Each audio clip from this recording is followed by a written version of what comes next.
maanta waxaa jeclaystay halkan inaan ka sharxo qaabab dabiici ah kuwaasoo gabadha u fududeynayo foosha isla markaana ka caawinayo foosheeda inay si dabiici ah ku bilaabato. Assalaamu calaykum waraxmatullaahi wabarakaatuh. magacaygu waa Dr. Anisa Toobaanle, ahna dhakhtarada takhasuska cudurrada haweenka, daaweyntooda iyo qalliinadooda.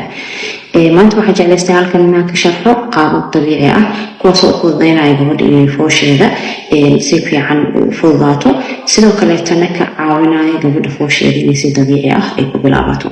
qaababkan oo aan rabo inaan sharxo waa qaabab cilmi baarisyo badan adduunka laga sameeyey, ay ka mid yihiin wadamo kala duwan, ay ka mid yihiin Iran, UK, India iyo Australia iyo wadamo kaleeto oo fara badan.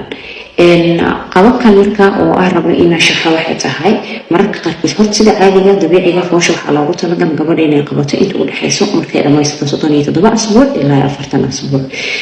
haddii 37 asbuuc foosha ay kasoo hormarto waxaa lahaa foosha soo degdegtay, haddii 40 asbuuc ay kadib dhacdana maxay tahay foosha way soo dhacday.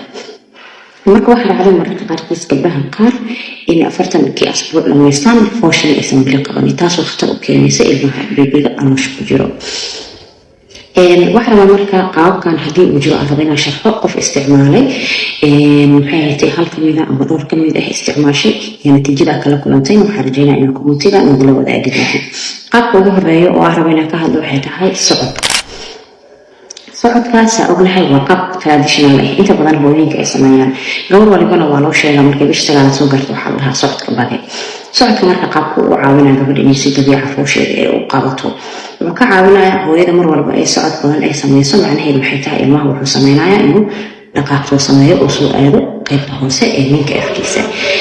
culayskaas marka uu ilmaha saarayo minka afkiisa, socodka kalimahan xataa waxaa jiro jimicsiyo loogu talagalay hooyada inay sameyso markay soo gaarto bilaha dambe ee uurka.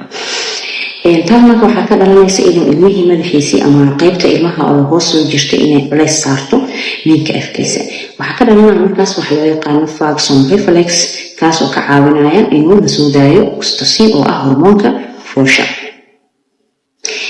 qaabkaasna ay gabadha ugu fududaato inay si dabiici ah foosha ku qabato. kan labaad oo aan rabo inaan sharxo waxay tahay waxa loo yaqaano galmada. gabadha bilaha ugu dambeeyo markii galmo ay sameyso waxay ka caawinaysaa iyadana foosha inay si dabiici ah u qabato una fududaato. qaabkay ku caawinayso waxaa la yidhaahdaa shahwadan ragga waxaa ku jiro hormoon loo yaqaano prostaglandin. prostaglandinkaas marka shaqadiisa waxay tahay ama uu qabtaa inuu ka qayb qaato foosha ama minka afkiisa inuu si tartiib ah u jilco uu isfuro oo ka qayb qaadanayo. kan saddexaad oo aan rabo inaan sharxo waxay tahay isticmaalka timirta hooyada markii ay soo gaarto 37 asbuuc ee dhammaysato wixii ka dambeeyo leyli haddii ay u isticmaasho iyadana waxay ka caawin doontaa inay fududaato, ay u fududayso foosha inay gabadha u fududaato ama si dabiici ahba ay fool u qabato. kan afraad oo aan rabo inaan sharxo waxay tahay wax loo yaqaano naaska ibtiisa gabadha inay gacanteeda iyadoo isticmaalaysa ay saas u marmariso. taas waxay ka dhalanaysa in la soo daayo hormoonka ka hadlayna oo ah oxytocinka, kaasoo ka qayb qaadanayo foosha. sidoo kaleeto waxyaabaha la sameyn karo waxaa kamid ah gabadha inay isticmaasho wax loo yaqaano castor oilka. ma garanayo Soomaali wax lagu dhaho, laakiin castor oilka dhammaantiin waa taqaaniin. qaabka u isticmaalaysa waxay tahay in hal qaado ama qaandahadkeeda inay ka cabto especially bilaha ugu dambeeyo, isbuucyada ugu dambeeya ay uurka inay ka isticmaasho. taasna waxay ka caawinaysaa inay fooshi si dabiici ah ay u qabato. haddaba commentiga nagula wadaag haddii hore aad isticmaashay iyo waxaa kala kulantay. soo dhawaad.